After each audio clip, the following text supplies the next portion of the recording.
From the kitchen of the cabin and around the world, this is Voices from the Solitude, a podcast about the coronavirus and gaming.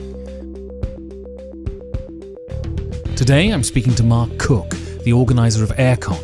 We talk about his decision to proceed and the possible future effects for board gaming conventions. So, I'm here with Mark from Aircon. Mark, welcome to these interesting times. Indeed, yeah. First thing I want to ask is what was the process with you deciding to run Aircon, for Aircon to go on? Yeah, I mean, the biggest thing was just watching the news. I mean, probably people are aware it's a similar situation with the pubs and restaurants as well, that if you decide to close, you're liable for basically all costs, and there's no insurance cover and anything unless the government has mandated that you have to cease. So if they had done that, of course, we would have stopped and we wouldn't have run the event. We did as much as we could in advance of just letting people know about good hygiene and things like that. And I guess those few days, actually, I would say there was a big change from the start of the week of Aircon to the Thursday. Like, there was a big change then. I guess, cases had jumped up and deaths had jumped up, unfortunately, in the couple of days just before we ran. But we had done loads to just let people know and talk about good hygiene and put extra measures in at the convention centre itself. And so we were as comfortable as we could be in terms of going ahead.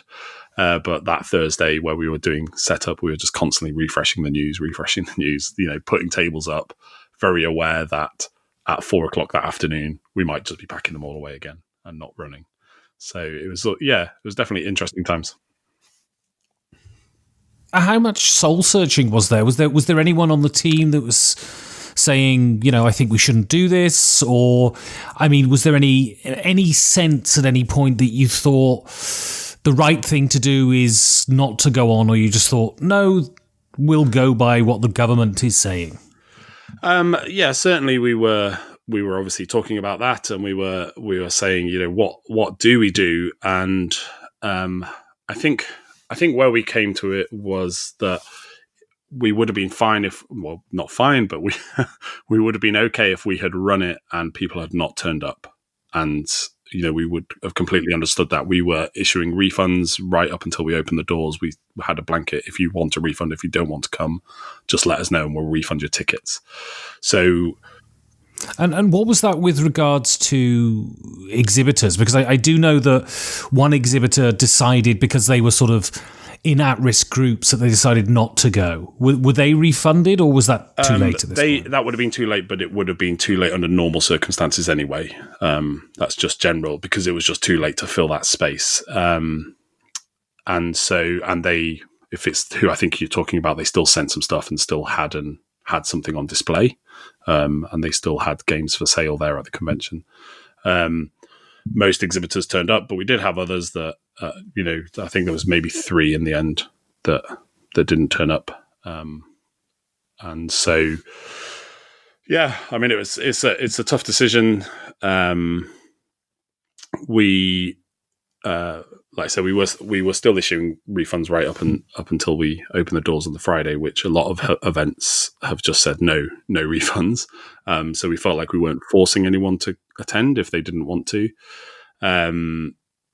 But yeah, it was basically there was so much liability if we had cancelled the event without any mandate, because not only would we have lost them any money that we'd paid for the venue and for furniture hire and all of that stuff just around our costs, but also attendees could have potentially asked for money back for their hotels that they booked, and exhibitors could have asked for lost earnings and things like that. So there's just so much in it that it basically would have meant it would have been the end of Aircon completely if we had to stop. But as I said, we were still very confident in the things that we had put in place. The venue was very hot on it as well.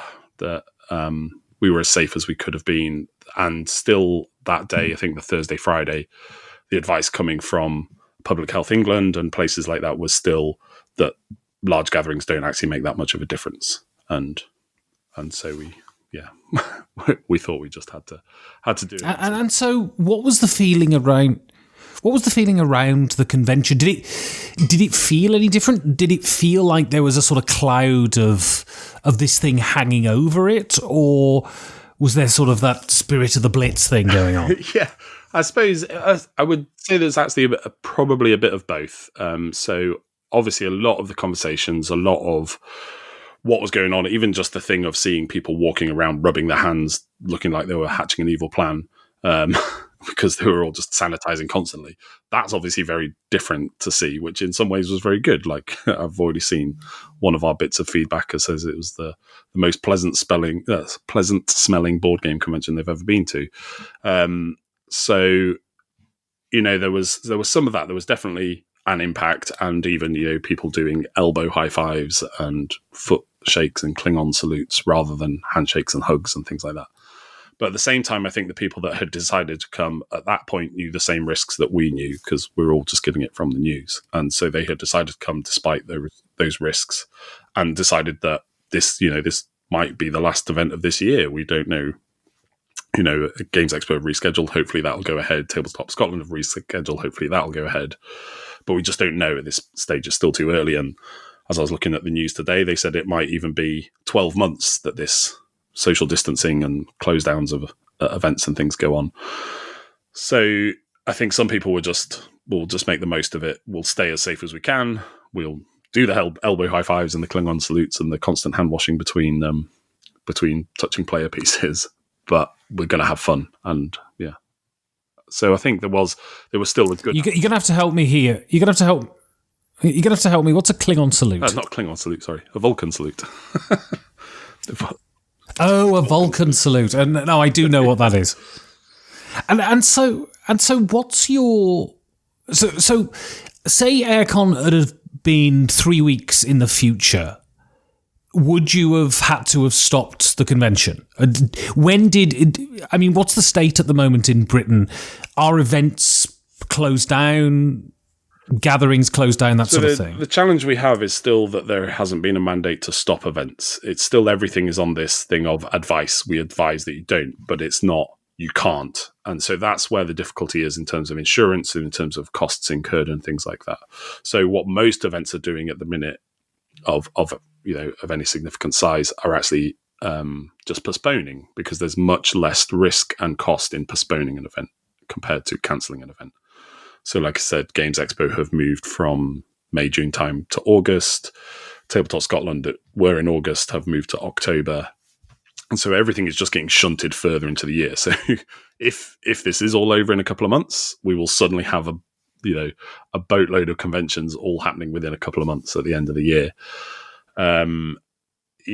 So I don't think there's any events happening currently. Certainly not of anything, I would say above 500. There's nothing going on. But even right down to game groups, my local game group has decided to stop meeting. And, well, they're actually meeting on things like Tabletop Simulator or Tabletopia and things like that instead. So I don't think there's any events that I know of happening. Most people are trying to postpone rather than cancel at this stage. And so what's your feeling on this? Do you think the government should step in and tell people that they're not allowed? Because I guess at this point that helps the organisers have recourse to insurance and that sort of thing. It does, but then at the same time, I'm not an expert on economics, so I have no idea. Maybe they're trying to stop too many insurance claims, and so maybe someone has done the calculations that decided actually loads of insurance claims is bad as well, or is worse potentially than lots of smaller events and companies losing out on money. So I think if we want to see some of these events carrying on into the future, I think there needs to be something, because certainly thinking of our own bank balance, if we'd had to pay everything back that we had already paid out and then incurred losses, we probably couldn't have carried on. I would have thought most events are in a similar situation. Of course, other ones could have cropped up and things like that in the future.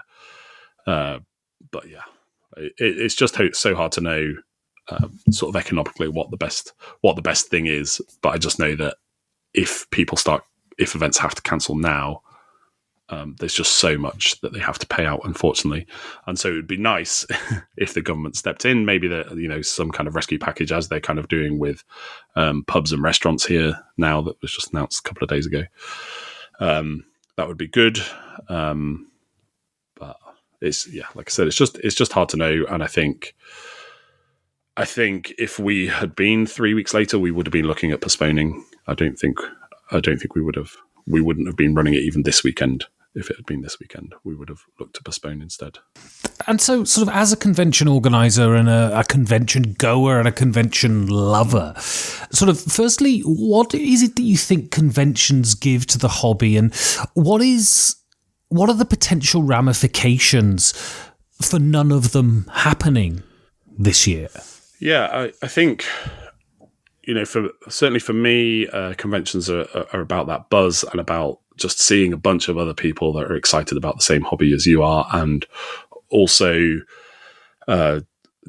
just like connections with other people, which for some people I know that conventions and sort of gaming events is really some of the few opportunities they have through a year to actually meet up with other people. They don't have local gaming groups, or they're a bit more socially isolated. So it's just really important for them that they have these events in the calendar.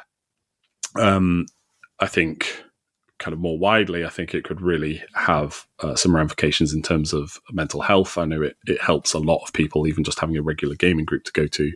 It can help a lot of people. So, that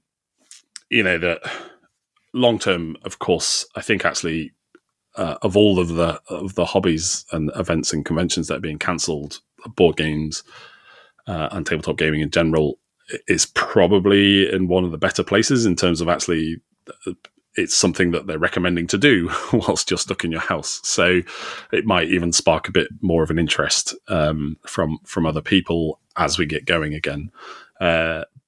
So I think it's really hard to see at this point, because obviously it will depend on how long this lasts for. I think if Games Expo can go ahead in August, I think it will return to normal next year. I think if Games Expo ends up being postponed again and other events keep going into next year getting postponed again, I think it will have longer term effects in just that some of these events might not be able to carry on. And then we'll just have to wait for somebody else that is able to start something new of some size in the UK. So I think it'd be really sad for a lot of people, but at the same time, I think if that's what needs doing, then we just have to do it, and we just have to find other ways. Like I said, a lot of people are already going on to things like Tabletopia and online platforms instead. It's not exactly the same, but you still have some interaction there. You still are playing games together with other people, and I think people are coming around to that. We've just got to make the best of this situation that we can, and I think most people understand that this is extraordinary circumstances. It's and we have to all just do something together. And so, to finish up then, just on a personal note, how are you coping? So you've told me that since Aircon stopped, you've been socially isolating. How are you coping with spending all the time in your house then? It's okay. I work from home in my day job anyway, so some of it I'm used to that. I think we will probably start to feel it more as the kids. We've got 2 kids there. They won't be in nursery anymore, so it will just be full on all week, full on care, which we love spending time with them. But there's just that means that there's less time to do other things, or even just less time to spend together with my wife and I. But it's going really well so far. We have planned lots of stuff in. We have raided Hobbycraft. We're spending much more time just as a family, which is really nice. And I think I'm quite lucky that we do have a family here. But at the same time, I really like the company of other people, and so even just if it's a couple of people coming around for a game night, or just for a couple of drinks or whatever, I think that will get harder the longer it goes on. And we'll just have to find some other ways of doing that. I think probably for extroverts and for people that like being amongst other people, I think it will be harder the longer we have to do it. But at the same time, as I said before, I think most people accept that. They understand that this is just a very strange place and a very strange point in time. And we all just have to cope as best as we can, I think. Brilliant. Well, Mark Cooke, thank you very much for giving over your time, and I hope you don't go crazy. Thanks very much.